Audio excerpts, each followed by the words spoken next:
Union County Directions were found its way into mailboxes in time for the primary election, as usual. This cost taxpayers approximately $25,000.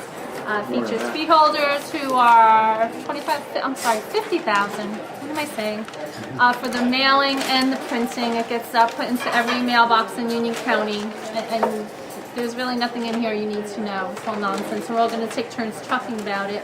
I pointed out tonight that there is not one article in here in regards to the freeholders selling runoff. Not one article, not even claiming that it was a good idea to do it. They just ignored this major, it must be the major thing that they've done, and it affects the health and well-being of Union County residents. They plowed under a golf course. They plowed under a golf course, but Runnels isn't in here, how they sold Runnels, so it's not mentioned at all. So that tells you everything you need to know about for this. 26, they saved $13 million. Fish wrapper. $50 million in 5 years, but they don't. But they couldn't explain what that meant. Where that money's going to go. Yeah, right. Offset taxes. But anyway, yeah, I was looking through the political piece. You know that they have the taxpayers pay for their campaigns.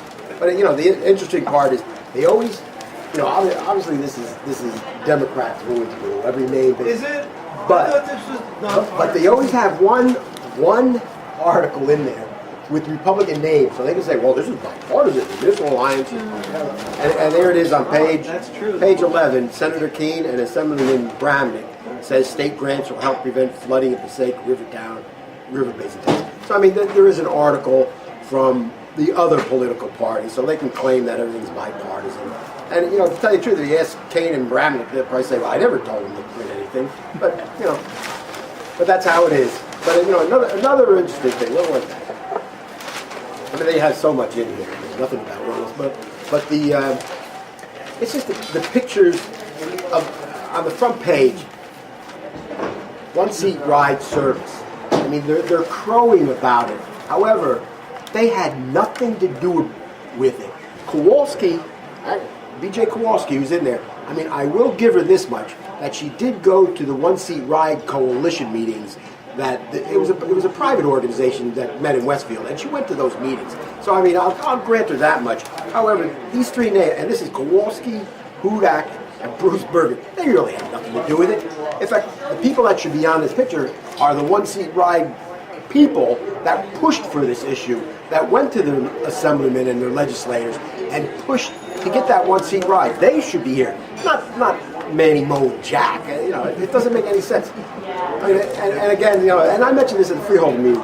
Every time you see Hudak with his mug in some press release, that means that some kid some young adult over in Kane College was denied a scholarship to go to Kane because instead it's going through his pocket in his low-show job that he has over there.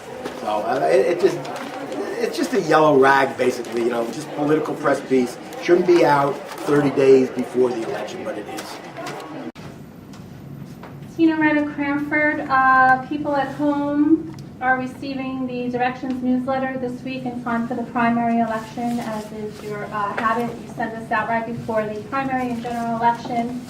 And I want everyone at home to know that this costs the taxpayers approximately $50,000 for the printing and the cost of postage. So this costs you $50,000, this happy little newsletter here.